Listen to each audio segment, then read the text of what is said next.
Buddy, thank you for watching the Political Vigilante. There's an article that came out December 7th in Disobedient. The more shows victim testimony about a child sex trafficking ring that was in the 70s and 80s and even into the 90s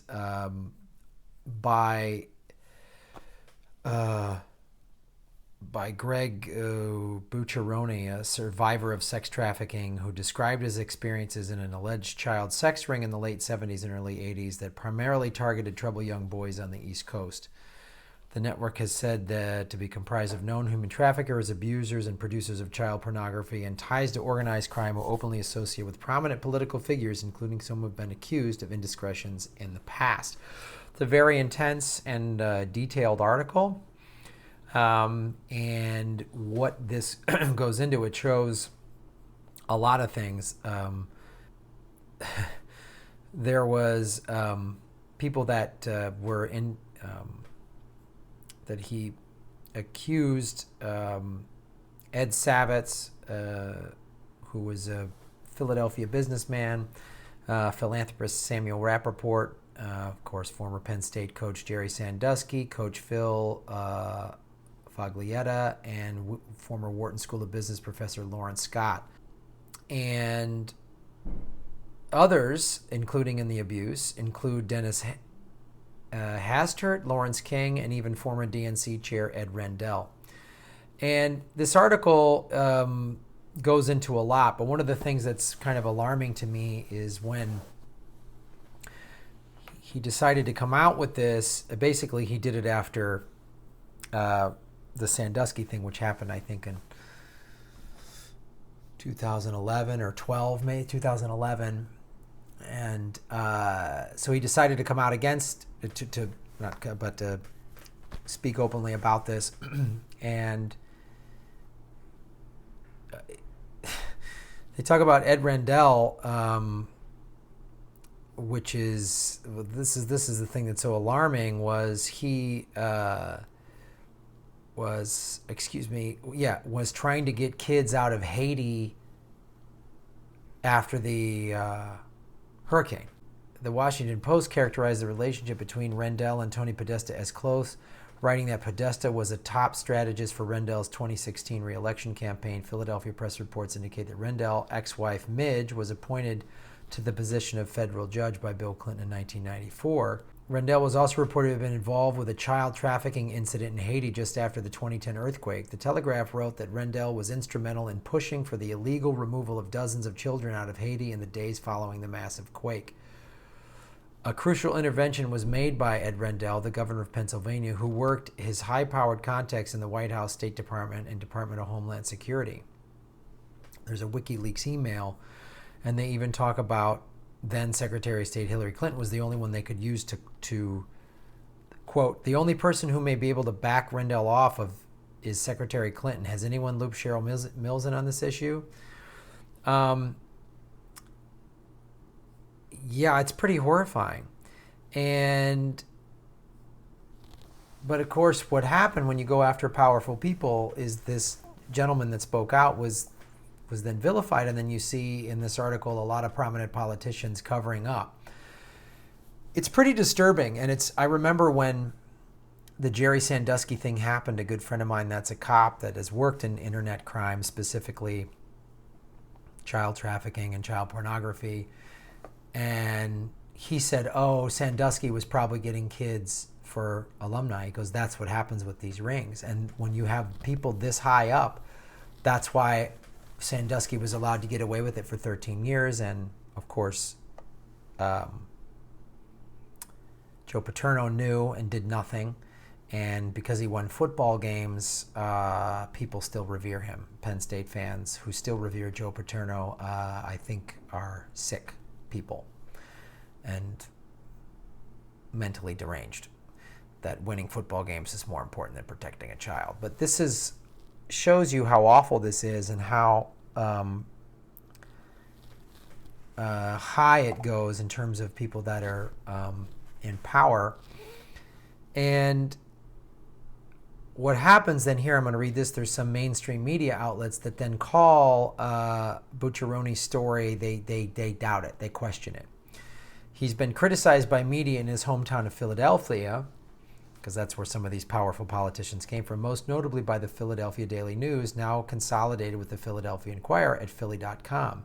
The Daily News questioned why Bucceroni's story changed as he remembered additional details about individuals who interacted with him, citing an anonymous federal law enforcement source familiar with Bucceroni, who stated that Bucceroni was not credible. An anonymous source. They also quoted John Vesey, a Philadelphia mob figure doing an 11-year sentence for ordering 2 murders, as disputing claims. Oh, the mob guy, we're taking his word over it.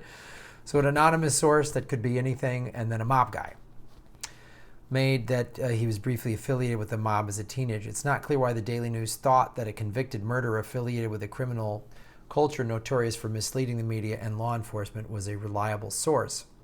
Also, well, here's the thing too, if Bucceroni is going through, if he's uncovering repressed memories as they sort of come forward, they don't come forward in sort of linear manner. And stuff, you just suddenly remember stuff and it's like, huh, what? And it's sort of like unraveling a bunch of string and figuring stuff out. And so this is often used. This has been used by lawyers for the Catholic Archdiocese when people come forward who are adults and they said, 20, 30, 40 years ago, this happened to me in the Catholic Church. Their lawyers say, it's repressed memory. They're just imagining it. It's a fantasy, whatever. But that's not how the human brain works. So,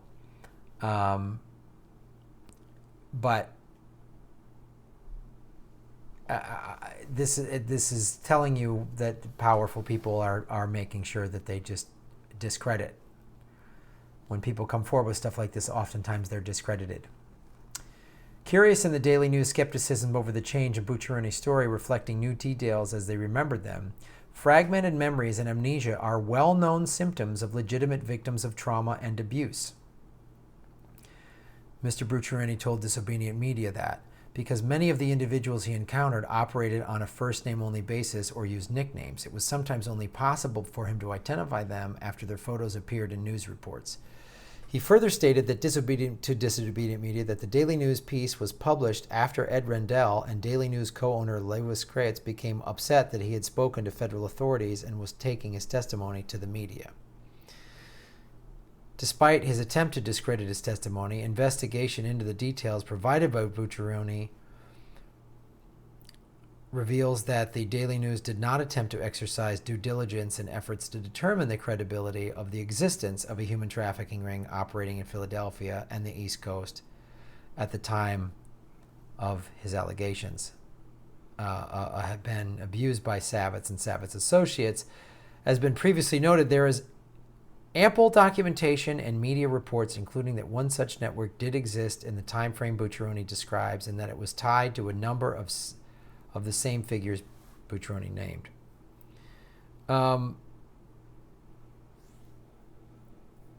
It's not clear as to how many people are associated with these rings. But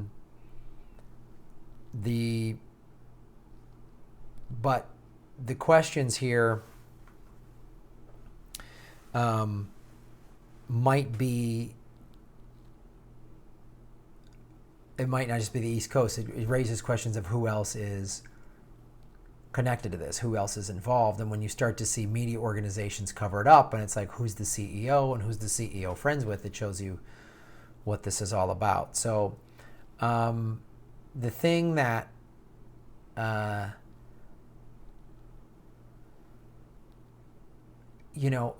if what's coming out of the Harvey Weinstein, specifically that case, is like, we need to start believing women, which is great. But we need to start believing children too. And grown men. So 1 in 6 men have been sexually assaulted. So, and 40% of their abusers are women.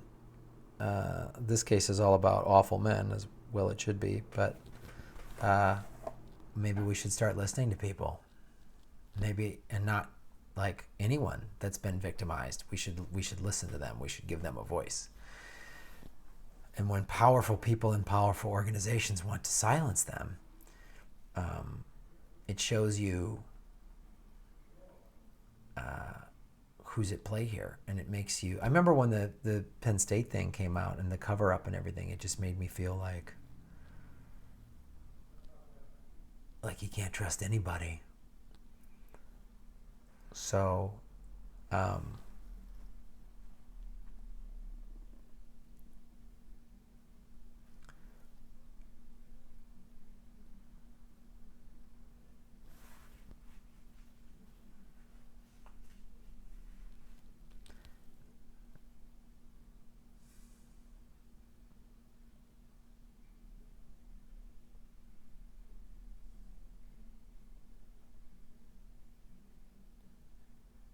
don't know how much more I got to say on this, so.